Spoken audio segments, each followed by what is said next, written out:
My name is Evan, and if you met me today you would never guess that once I slept on the street, ate from trash cans, and prayed to God that no one would bother me. I didn't ask for happiness. I didn't ask for wealth. I just wanted to be left alone and allowed to live peacefully until the morning and not die of cold.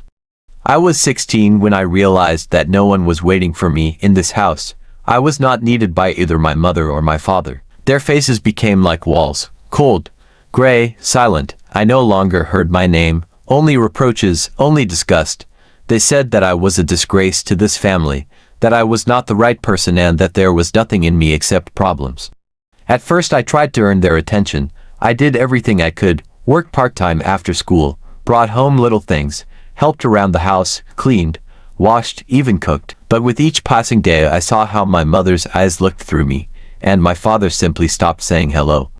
Then the day came when they simply threw me out the door without explanation, without shouting, just dryly and silently pointed to the bag that I had packed for myself the day before I went out, and didn't turn around, not because I was strong but because if I had looked back I would have fallen to my knees and started begging them not to do this. At first I lived with friends, spent the night with guys I sometimes talked to, once spent the night in the gym where I used to work out as a child, but then the circle narrowed, the doors closed, I started to interfere. I was too sad, too hungry, too alien. I remember one winter especially clearly. I woke up under a bridge on a piece of cardboard in just a jacket. My sneakers were torn, my fingers were blue from the cold. I then thought that if this was the end, then let it be, at least quick. But even then something inside me held me by the scruff of the neck and pulled me up, wouldn't let me just lie down and die. I found a free canteen for the homeless. I started going there, ate, drank hot tea, listened to stories of people like me, and in the midst of all this despair I suddenly began to feel that I was not the only one, how I was everywhere, and it gave me a tiny spark of hope. Then I met a man who was once a police sergeant. He also slept on the street, but he had the look of someone who had seen everything and lived through everything. He once told me that if I survived here, I could survive anywhere, and for some reason this simple sentence ate into me so strongly, as if it were a prophecy.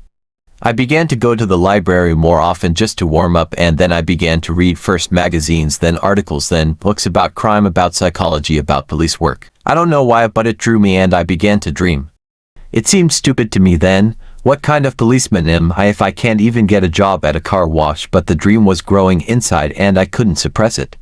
When I turned 21 I found a program for youth from disadvantaged families that prepared cadets for admission to the police academy. I applied and passed the entrance exams, although with difficulty. It was the most difficult time physically and mentally. I lagged behind in terms of knowledge. I had no one to support me, but I clung to every chance, every lesson, every drop of knowledge, as if my life depended on it, and it really did. 2 years later I passed the exams and put on the uniform. I looked at myself in the mirror for the first time and did not recognize myself, not because of my appearance but because for the first time I saw a person who did not give up. I passed the academy, but when I got my first real badge, I sat in an empty locker room clutching it in my hands, as if it was my last hope and my first victory. At the same time I remembered that winter, that cardboard under the bridge. I remembered how my hands did not obey, how my heart beat slowly as if it was dying.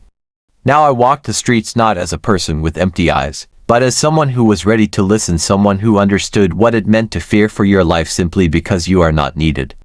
I did not become a hero. I did not catch criminals like in the movies. I worked with people who screamed, cried, lost. I picked up drunks from the sidewalks. I listened to mothers whose children disappeared. I saw how they died and how new chances were born, and every day I reminded myself who I was and where I came from. I didn't tell anyone about my past. At the station I was known as the calmest, as the one who never raised his voice. I wore this armor because I knew if I broke even once I would never get up again.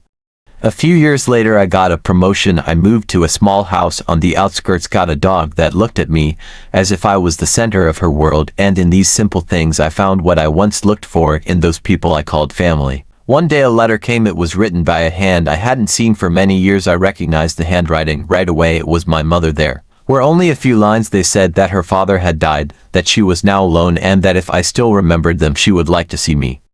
I read these words over and over again, feeling nothing, no anger, no pain, no relief, only silence, as if everything had died long ago and was resurrected inside me. I went to her not to forgive, not to take revenge. I went because I was a different person, because I didn't need her approval anymore. I didn't need anyone's. When I entered the old house, the smell was still the same. The walls were still the same, only she had changed.